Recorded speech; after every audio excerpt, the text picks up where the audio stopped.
Hey, so I was really surprised to see my friend Will Jessup here, and I want to chat with him to get his opinion on the Nanjing Show. He's a new high-end top mineral collector who has struggled a little bit with understanding how the mineral world works, but he's working his way through that, and he's coming up with some interesting solutions. But also, this is his first trip to Nanjing, and so let's go talk with Will and get an idea of exactly what he thinks of the Nanjing Mineral Show. Will, how you doing, brother? What's up, man? Good to see you, man. How you been? Good. Really happy to see you here. Absolutely. I heard rumors that you were coming, and I ran into you today. You just got in last night. Yeah, I'm exhausted, but energized to be here. That is fantastic, man. Okay, so let me start from the very beginning. What inspired you to come to Nanjing? This is only the third year that it's been in existence. Yeah. What inspired you to come all the way out here from America? So I was in Tucson a few months back, and there's this window of time until the next show. Right. And what else do you do is you go and look at rocks. So a few friends of mine were also coming out here, and I heard how much larger it was getting. I also had a chance to meet Mr. Peng in Tucson and got an invitation.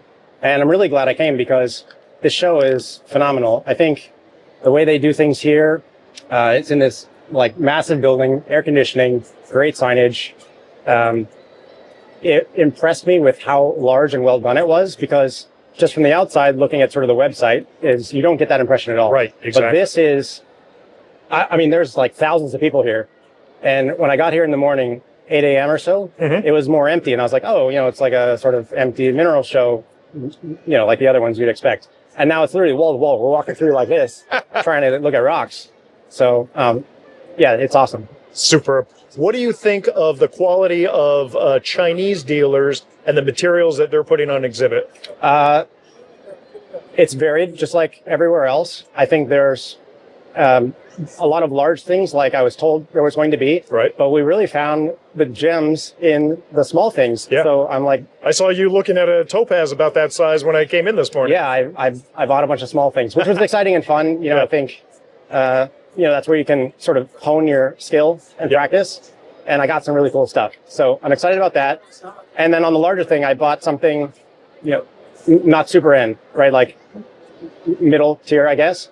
And it's impossible to pay. So they don't take MasterCard I guess they don't. No cards, no bank transfer. I could do WeChat, but my card won't do more than like $500. Right. Yeah. And so I don't know how I'm going to pay for the item, but I hope I get it. You gotta. I mean, I'm sure that's something that the show is working on. Yeah, the whole tariff things that have been put on pause for a bit. But I think that's one of the challenges that we're trying to overcome. It's not a show issue, it's a country issue. Well, it's an important dynamic because you come here to buy from the source, but that is part of the challenge and maybe part of the adventure too. Mr. Peng said I could just wire him and he'll... Exactly. I mean, that's the obvious solution, but other people coming here, they don't have that contact. And so a solution, I'm sure, is in the works. Yeah. Yeah. Terrific. So what about, have you had time to go into the special exhibit? Which one? So there's a few. And also, did you see there's like a live auction? Did you see this? I didn't even see the auction. It was amazing. They had like a giant screen. They had, 100, 200 people in the auction, and they were actually auctioning items, and everyone's, raising their hands. And I think many of the things they're doing here give it a life and an energy that you just don't see in the Western shows.